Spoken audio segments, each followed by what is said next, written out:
Bonjour tout le monde, j'espère que vous allez bien. Voici la deuxième saison de Heal You. J'ai décidé de commencer l'année avec un nouveau format dans lequel des patients viendraient nous expliquer leur maladie. Comment se passe la vie avec cette maladie? Quelles sont les difficultés rencontrées? Ou encore, quels sont les nouveaux traitements? Pour ce premier épisode, j'aimerais vous présenter une femme que je suis depuis longtemps sur les réseaux sociaux, Laetitia. Bonjour, je m'appelle Laetitia, j'ai 30 ans, je suis infirmière, je suis également drépanocytaire SS, donc une des formes majeures de la drépanocytose, et je suis patiente experte sur le sujet de la drépanocytose. Laetitia tient la page « Oui, j'ai la drépanocytose » sur Facebook. Laetitia est drépanocytaire, une maladie dont tout le monde ou presque connaît le nom, mais dont pas grand monde ne comprend exactement les implications. Bienvenue dans cet épisode de Patient.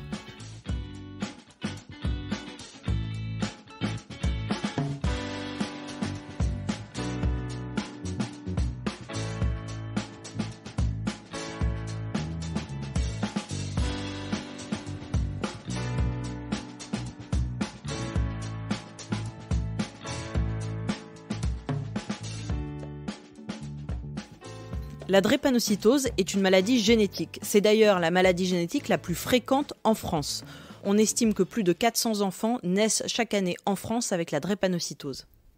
Alors, qu'est-ce que c'est que la drépanocytose? C'est une maladie qui touche les globules rouges. Chez une personne qui n'est pas atteinte, les globules rouges sont en forme biconcave, on va dire un peu ronde.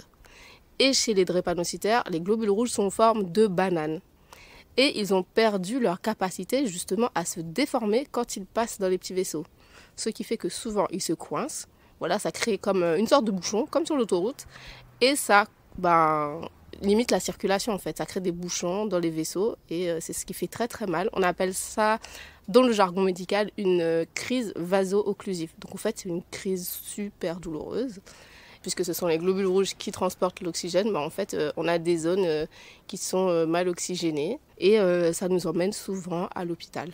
Un drépanocytaire a donc des globules rouges particuliers. Ils ont notamment une forme de banane, ou alors on peut dire de faucille aussi. Et ça, c'est lié à la génétique. Toutes les personnes sur Terre ont 2 gènes d'hémoglobine. Voilà. Donc, quand on n'est pas du tout malade et qu'on n'a rien, que son hémoglobine est normale, entre guillemets, on est AA. A, c'est l'hémoglobine normale. Et l'hémoglobine S est l'hémoglobine de la drépanocytose. Donc, on en a 2. Et quand on conçoit un enfant, le père et la mère donnent chacun 1. C'est la loterie. Donc, ça veut dire qu'ils sont A, S, tous mes 2 parents. Ils auraient pu chacun me donner leur A. Et j'aurais été AA. Ou un me donnait le A et l'autre me donnait le S. Ils m'ont tous les 2 donné leur S. Donc, je suis SS. Et j'ai un frère et une sœur, ils sont AS, eux. Et en fait, ils sont pas malades, voilà. Mais si on n'a jamais fait de test génétique, comment on peut savoir qu'on n'est pas drépanocytaire? Déjà, il faut savoir que toute personne, quelle que soit sa couleur de peau, peut être atteinte par la drépanocytose. Elle peut toucher les personnes originaires d'Afrique, du Moyen-Orient, des Antilles, d'Asie, d'Amérique ou encore d'Europe. Bon, si vous êtes adulte ou si vous avez un enfant en âge de parler, pas d'inquiétude, la drépanocytose entraîne souvent des crises tellement douloureuses et tellement de fatigue que vous auriez été alerté et que vous auriez sûrement déjà consulté. Pour les bébés, si vous avez un doute, les premiers symptômes de la drépanocytose apparaissent autour de 4 à 6 mois. Il y a souvent des gonflements des pieds, des mains, des crises douloureuses et de la fatigue. Justement, penchons-nous sur la fatigue. Au quotidien, les personnes drépanocytaires sont fatiguées et anémiées. Il faut savoir que chez les drépanocytaires, les globules rouges meurent plus vite. Chez une personne qui n'est pas atteinte, les globules rouges vivent 120 jours. Chez une personne drépanocytaire, elle va vivre entre 20 et 25 jours à peu près. Donc on est tout le temps en fabrication de globules rouges, le corps il est toujours fatigué. On a souvent une fatigue intense justement. Et puis il y a aussi ces fameux moments de crise. C'est d'ailleurs les premiers symptômes auxquels on pense quand on parle de la drépanocytose. À cause de la forme des globules rouges, des petits vaisseaux peuvent se boucher. C'est le fameux embouteillage dont Laetitia vous parlait tout à l'heure. Lors de crises vaso-occlusives, l'oxygène n'arrive plus à atteindre certaines zones du corps. Les douleurs sont alors insupportables. En fait, c'est tellement compliqué à expliquer. C'est comme si on vous cassait l'os à l'infini. On ne s'arrêtait pas. Comme si on vous déchirait la peau, on vous ouvrait. Ça ne s'arrête pas. Et puis, le pire, c'est que des fois, on se sent mourir, on se sent partir. Et à ces moments-là, c'est le pire, en fait. C'est-à-dire, t'as tout. t'as tes antalgiques, t'as ta morphine, t'as tout. Et t'as tellement mal que tu te sens mourir, tu sais même plus quoi faire, tu te sens partir. Littéralement, vraiment, tu te dis, ça y est, mon heure est arrivée. Mais ça tellement de fois. Et il y a des fois, je ne m'en rends pas compte, ça c'est mon mari qui m'a dit, c'est tellement la douleur est trop forte, je fais des mini-comas. Et c'est mon mari, il flippe en fait. Il me dit, mais là, t'étais dans les vapes et tout. Mon cerveau, en fait, c'est comme s'il s'éteint pour ne plus avoir à subir cette douleur, en fait. Pour éviter ces crises, Laetitia donne quelques conseils. Par exemple, il faut boire beaucoup d'eau pour fluidifier le sang. Il faut aussi éviter, par exemple, de porter des habits trop serrés et les prendre adaptés à la saison. Il ne faut pas avoir ni trop chaud ni trop froid. Il faut également éviter les activités trop intenses. Mais si vous voulez en savoir plus, Laetitia donne plein de conseils hyper utiles sur sa page Facebook. Je la mettrai d'ailleurs en description de ce podcast. Et malgré tous ces conseils, les crises surviennent. On ne peut pas prévoir ni leur nombre chaque année, ni leur durée, ni même leur intensité. Et pire, ces crises peuvent parfois entraîner des complications. À cause des petits bouchons, il peut arriver que certaines zones des organes vitaux, tels que les poumons ou le cœur, manquent d'oxygène. Et là, ça peut être extrêmement grave. Une complication, c'est-à-dire, il y a la crise, mais la crise ne reste pas seule. Elle va entraîner un autre problème. Par exemple, là, je peux avoir une crise, et puis ça va m'entraîner un problème au poumon. Donc on va me soigner pour la crise, mais également pour le premier problème au poumon que ça m'aura engendré. Par exemple, là, c'est pas un problème dont je peux mourir, mais ça m'a engendré des problèmes osseux. Donc, ce qui veut dire que j'ai ce qu'on appelle l'ostéonécrose. Donc, l'os qui est nécrosé, où il n'y a plus de circulation. Donc, à la hanche, qu'on m'a fait plusieurs opérations déjà, depuis que j'ai l'âge de 12 ans. Donc, il n'y avait plus rien à faire à part couper l'os et là, me mettre une prothèse de hanche. Donc, j'ai une prothèse de hanche depuis que j'ai 26 ans. Et c'est quoi, du coup, l'hospitalisation peut-être où tu as eu le plus peur pour toi? Est-ce qu'il y en a une Ouais, il y a une hospitalisation, c'était en 2015. Et là, je pense que... je ne sais pas si c'est moi qui ai eu plus peur pour moi ou mon mari, parce que là, en fait, j'ai fait une crise, ça faisait 2 mois que j'étais hospitalisée. Donc ça m'a causé un syndrome thoracique aigu, donc une complication. Donc j'étais en réanimation et c'était tellement grave. Mon mari venait me voir et c'est longtemps après qu'il m'a dit qu'on lui a dit que qu'il pouvait plus rien faire pour moi en fait, que là c'était vraiment moi et mon corps, que voilà c'était fini, donc moi après je me souviens très bien qu'on dit qu'on peut plus rien faire, mais j'étais tellement dans un état second on va dire que je m'en rendais pas vraiment compte, je me sentais juste partir en fait, tout simplement en ne pouvant rien faire, ne pouvant plus bouger, juste ça. Franchement, moi, je me suis dit, ça y est, hein. Laetitia, t'as 25 ans et c'est fini, quoi. Voilà, ça a été cette fois-là. Ok, juste pour que tout le monde se rende bien compte, t'estimes que t'as passé combien de temps à l'hôpital? T'y allais combien de fois dans ta vie? C'est peut-être une question un peu difficile. Franchement, c'est vrai que c'est difficile, hein, parce que déjà, si je compte l'année dernière, tous les 2 mois, j'étais hospitalisée. 1 à 2 semaines. Bon, si on compte que j'ai fait 1 semaine tous les 2 mois, 1 semaine, 6 semaines, au moins 6 semaines par an.